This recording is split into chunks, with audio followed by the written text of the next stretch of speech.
Donc j'ai été ramené pour ça que je loue. Tu les détestais, maintenant tu traînes avec eux. Je trouve ça chelou.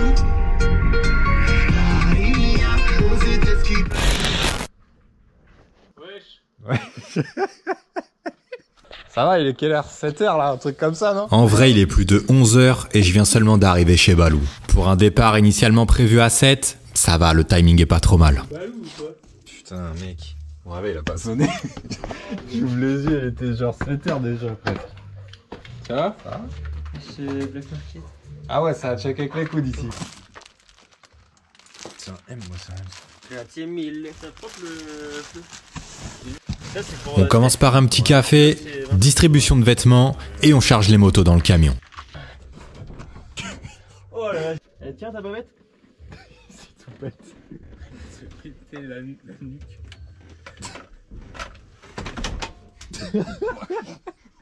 Paul mon frère. Ok, c'est Black Market et on se retrouve pour de nouvelles aventures. Recontextualisons les choses. On est le 1er août 2021, soit dit en passant le jour de mon anniversaire. D'ailleurs, merci à tous ceux qui s'en sont rappelés.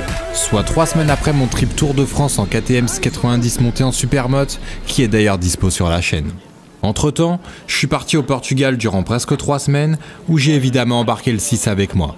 Et 24 heures à peine après être rentré du Portugal, on reprend la route pour un trip un peu particulier.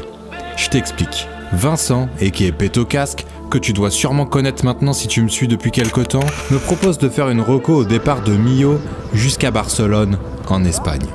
Je passe un coup de fil à Antoine et à Balou voir s'ils sont chauds, et on rejoint Vincent et Steph en fin de journée du côté de Millau depuis Chartres.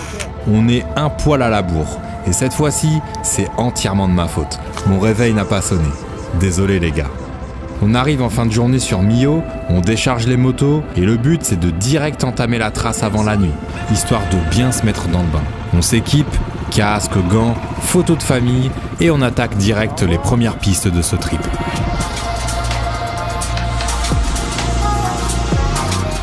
Ce trip a un but. Même si ça paraît difficile à concevoir, Steph et Vincent sont au travail. Vincent et Steph travaillent ensemble en tant qu'instructeurs moto off-road et organisent aussi ce que l'on appelle communément des raids. La trace que nous entamons avec eux aujourd'hui est un futur raid qui sera proposé à leurs clients. On n'est donc clairement pas sur un road trip classique si tu vois ce que je veux dire. Nous allons rouler certes, mais nous allons surtout devoir étudier le tracé. Enfin, plus Steph et Vincent que nous pour le coup. Nous on est plus là pour pimenter le voyage, on va dire ça comme ça. Blague à part, Vincent et Steph vont devoir vérifier cette trace dans son intégralité dans le but de la rendre accessible sans trop de difficultés pour leurs clients. Glisse, faut rester à gauche. Cela va donc impliquer de devoir faire des arrêts, beaucoup d'arrêts, revenir en arrière, modifier la trace en cherchant de nouveaux passages et bien entendu, valider ces passages. On sait donc que ça ne sera pas facile tous les jours et que nous allons devoir passer du temps à l'arrêt. On a accepté ce trip pour diverses raisons. Bon, déjà Vincent et Steph on les kiffe. On s'est connus en 2020 au Salon de Lyon, on a très bien accroché et depuis on se capte dès qu'on le peut. Mais ça va être aussi l'occasion de te montrer un peu les coulisses de la préparation d'un raid et de comment est-ce que se valide une trace. Si tu n'as pas idée de tout le travail qu'il y a derrière la mise en vente d'un tracé ou de la proposition d'un raid, eh bien tu vas pouvoir te rendre compte grâce à cette série. J'ai l'impression l'arrière il était Mon mec, après c'est sec un petit peu, du coup c'est de la poussière. Ah, ça a déchiré. Je l'ai roulé allez, 2 heures en off-road, donc je sais pas du tout, tu vois. Pour le moment, je découvre. Mais moi, c'est la première fois que je roule pareil avec les valises. Ah ouais. Laisse tomber là, la moto. Mais je vais durcir un peu l'arrière tout à l'heure. Ça va Clément? Il y a moins pas mal. Tu sais, la Tour Eiffel, c'est de la merde. Ah ouais? Ah ouais, il est vraiment ok? Je sais pas. J'irai pas comme ça. On quitte le spot du pont de Millau et on réattaque de nouvelles pistes. Depuis que j'ai le 6, j'ai pas encore pu rouler en off-road. Là, c'est donc la première fois que tu me vois avec dans la terre. J'essaye de prendre mes marques sur cette moto, mais clairement, on sent qu'elle ne demande qu'à pousser au crime. Rien que de par son moteur qui tracte à mort. Mais on se sent en confiance, du peu que j'ai pu rouler avec en tout cas. Elle est stable, le train avant est super précis, et les plus gros chocs subis jusque-là sont gommés par le train avant de la machine. Affaire à suivre donc. Mais mec, t'imagines même pas le sourire que j'ai sous mon casque à cet instant précis. J'attendais ça depuis tellement longtemps.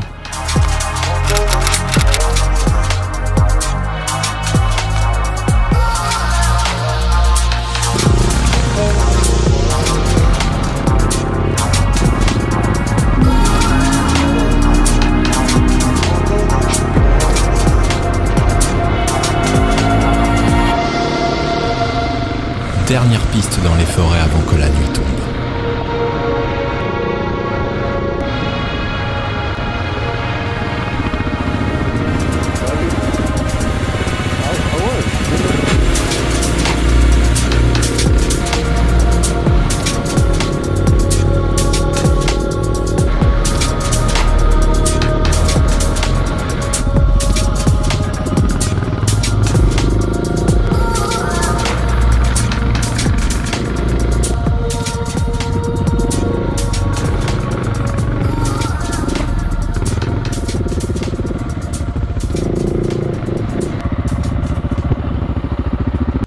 C'est les sangliers.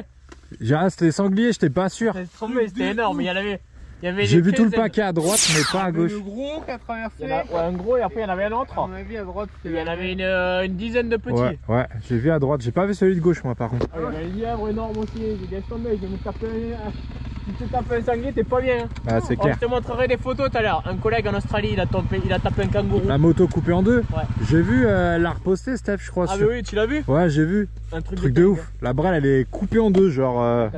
Je te jure. Il a pris un kangourou, mais laisse tomber. En moto? En moto, ouais. Oh, il a déphasé la moto, bah, lui aussi. Tu m'étonnes. Ah, il doit pas être dans un bon état. Ouais, il s'est pété juste les côtes. Les Ah ouais? Je sais plus quoi. C'est tout? C'est pas fait grand mot. Putain, il s'est mis bien. Enfin, il s'est mis bien. Ça va, quoi, c'est ça que je voulais dire.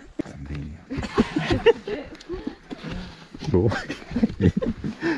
Bon, je viens de percuter que j'ai oublié mes arceaux de tente au camion. Heureusement que l'on est qu'à 80 km de là où il est garé. Je lâche le groupe et je récupère l'autoroute pour faire l'aller-retour rapidement. Bon les gars, petite update, voilà, je suis arrivé au camion. Je viens de récupérer mes arceaux. Donc là je viens de regarder, j'ai 1h05 pour arriver jusqu'au lac.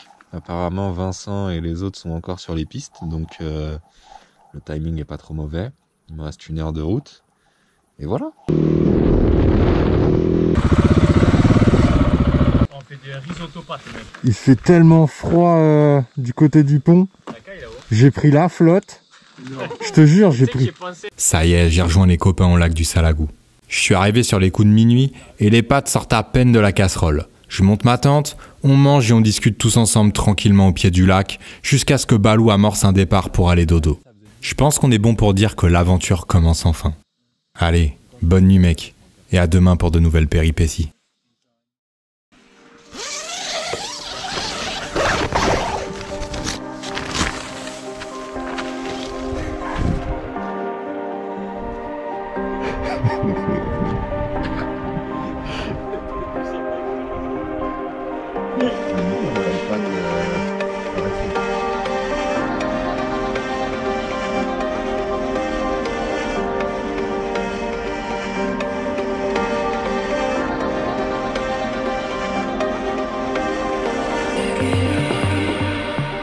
Réveil au pied du lac de Salagou.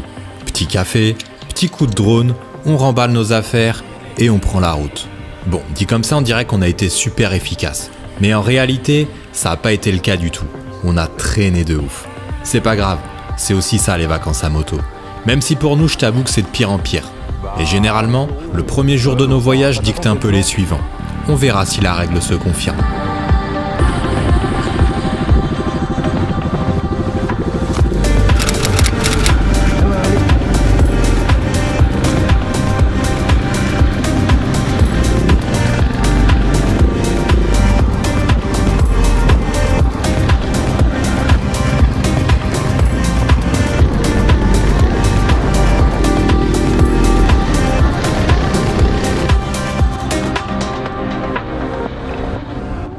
Pour une fois, je n'ai pas à me soucier de la trace. Ça me fait bizarre. Je suis pas sûr d'avoir déjà vécu un trip à cette place-là. Mais en tout cas, il y a moins de pression de mon côté. Je me contente de suivre le mouvement et je t'avoue que ça fait du bien. Les premières pistes sont vraiment cool. Beaucoup de poussière, surtout si on passe après Balou et sa lourdeur avec la poignée de gaz, mais vraiment cool.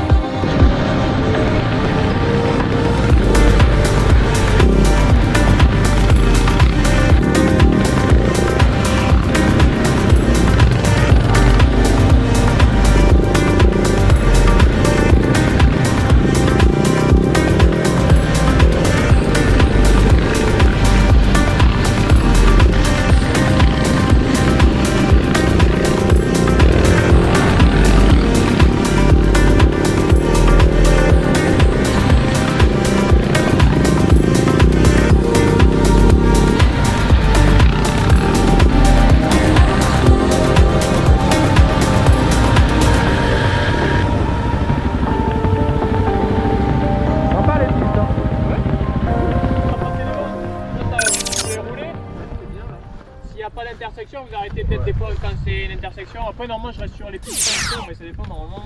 Moi, je suis vraiment en train de découvrir la moto pour le moment, donc. Ah, mais toi, Balou. Trop de gaz d'un coup, toi. Comme ça, tu mets des coups de gaz pour faire du drift et ça fait de la fumée. Ouais, mais j'en fais pas exprès, en fait, elle adhère pas. C'est air bon. Bah ouais, mais moins de gaz. Mais un rapport en plus, c'est roule. Parce que derrière, après, en fait, soit on est obligé de coller à mort, soit de prendre une distance de ouf. En plus, elle fait un bruit, mon pote. Putain.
Vous préférez lequel? Le ventilo ou le moteur? Les deux, vous me dites.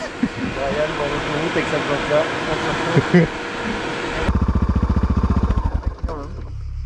Ouais, c'est ça là, je me fais chier là, je sais pas là. Là, ça passe.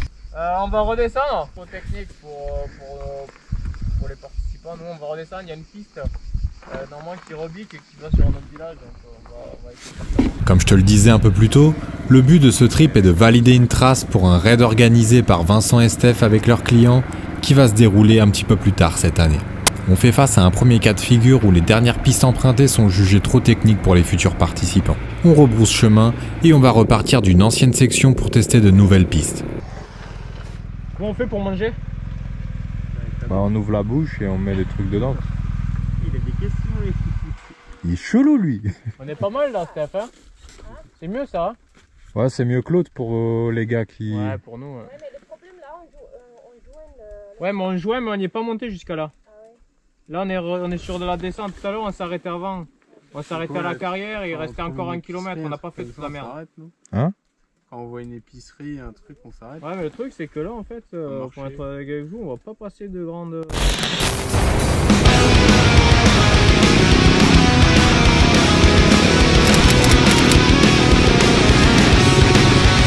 Ça y est, l'équipe valide la nouvelle section.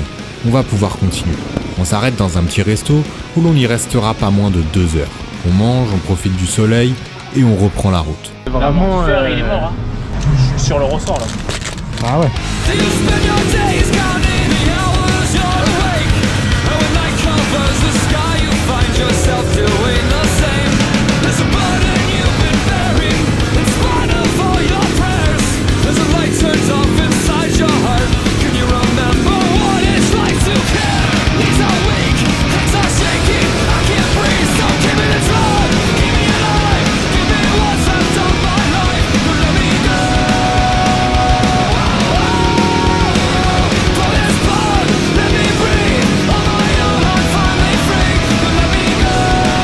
On s'engage maintenant sur ce qui va littéralement être une vraie spéciale propice à l'entraînement pour le rallye. Et on va pas se mentir, là on s'est clairement fait plaisir.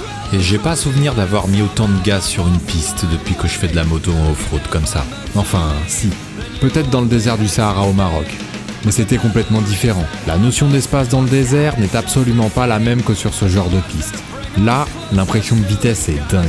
Remarque, tu me diras, sur certaines sections, c'était peut-être pas qu'une impression de vitesse.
Elle est bien. Hein.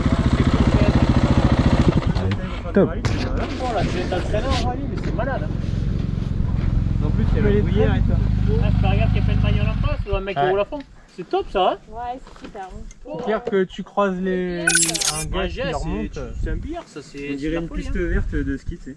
Ouais. Parfaitement damé, tu vois. C'est canon là, putain, je me régale. Même si avec l'amortisseur, tu vois, il est mort, j'essaie de faire attention, mais. Justement, vu que c'est lisse, du coup, ça va. Ouais. Il est temps de remplir les réservoirs des motos.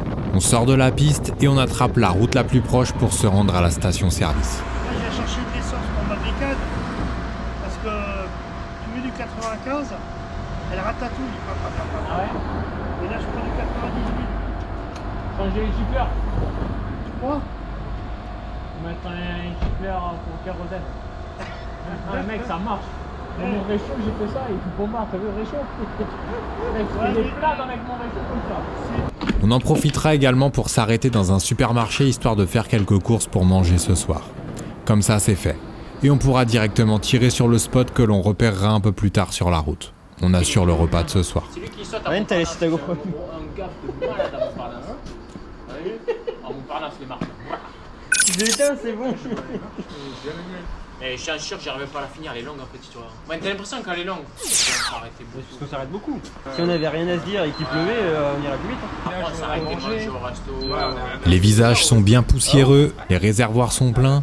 On quitte donc une nouvelle fois la civilisation et le goudron pour retourner dans la nature. Cap sur les prochaines pistes.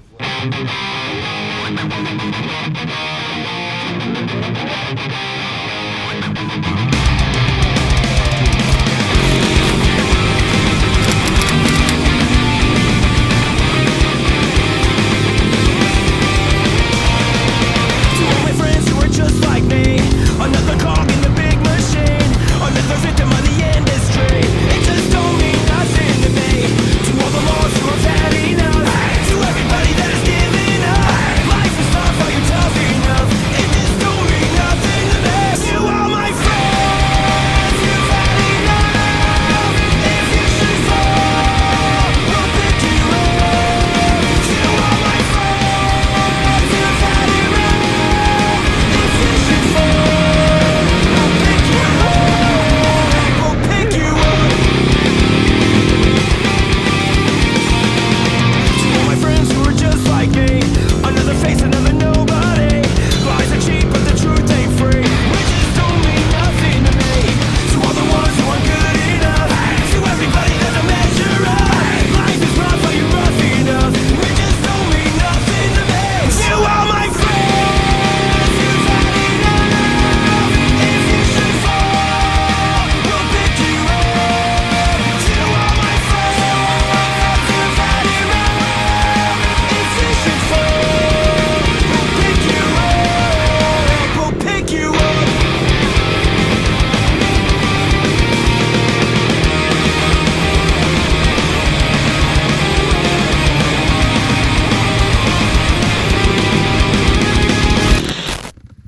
Putain, elle est malade cette piste là aussi. Hein. C'est un truc de fou. C'est trop bien.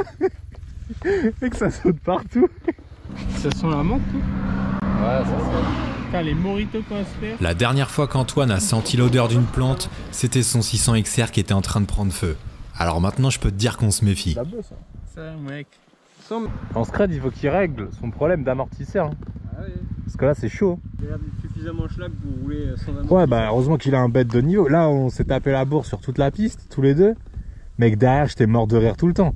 Chaque boss, son arrière, il se décale, mais genre, on dirait une balle rebondissante, le truc. Ouais, bah moi, je voyais ce matin déjà, c'était note. T'avais l'impression que tu voyais une vieille R5 sans amortisseur, c'est qui prend dedans et qui... Comme tu l'as sûrement entendu tout à l'heure, l'amortisseur du 1250 GS de Vincent est mort. Et quand je te dis mort, c'est mort.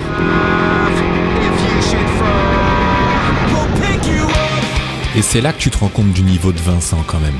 Le mec bombarde sur des pistes avec une moto qui n'a absolument aucune efficacité sur ce genre de terrain à cause de son amortisseur mort.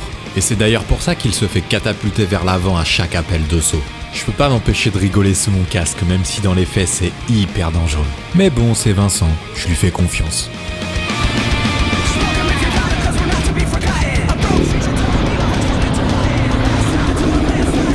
Ouais. Ah ouais, le trou est sérieux hein. C'est pour ça, Brian, va pas trop près.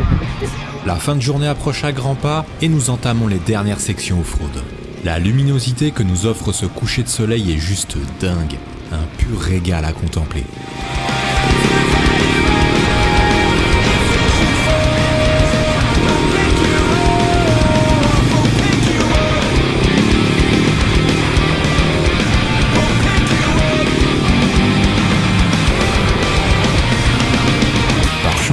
On repère un lac sur notre route, on décide de s'y rendre et on dormira là-bas ce soir. Ce point d'eau nous assurera la possibilité de prendre une bonne douche après cette première grosse journée de road trip. Au max là mon gars. Parfait là. On est propre là. Très lourd là. La base. Oh, l'herbe, t'as oublié l'airbag, mec. Ah oui, c'est vrai. On installe correctement notre campement avant que la nuit tombe et on se prépare à manger. Sacrée première journée. Les pistes étaient vraiment excellentes et on a déjà quelques bonnes péripéties à notre actif, dont la morteau de Vincent. On essaiera de trouver un plan pour réparer tout ça. En tout cas, je suis content d'avoir trouvé un autre copain chat noir pour notre collectif. Ça promet du bon pour la suite. Le mec, il va faire un ligament croisé, tu sais. Non mais c'est du béton là du coup. C'est enduristant. C'est quoi ça? Un fil à neige. Là, ça fait fonction fil à linge. Et dans 2 heures, ça fera fonction coupe-gorge. Quand il y en a un qui va aller chercher un slip, c'est quoi? Ouais, c'est pour toi. Brian. Ouais, je pense. C'est quoi ça? Ça, c'est notre repas. C'est une oie sauvage. Sans un calache. Fusil endurissant. La fléchette. Ah ouais, après la hache. Ah, ça, quand je partais en trip, quand tu pars en backpack, tu vois, c'est un truc à linge. En des marrons. Quand tu fais une Des marrons plein le sac. Moi, je Garde mon sac, l'opportuniste. Nous, de toute façon, il y a toujours un moment où on est en panne de 3 jours, donc ça a le temps de sécher en fait. On se fait pas chier. Il y en a un qui change un moteur.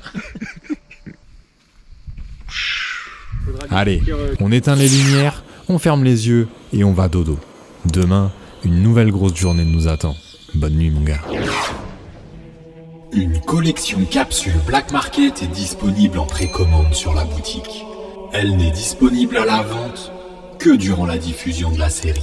Une fois la diffusion de celle-ci terminée, l'intégralité des commandes seront traitées en une seule fournée. Par conséquent, si vous souhaitez vous procurer cette première édition limitée, je vous invite à vous rendre sur le site store.blackmarket.fr dans les plus brefs délais.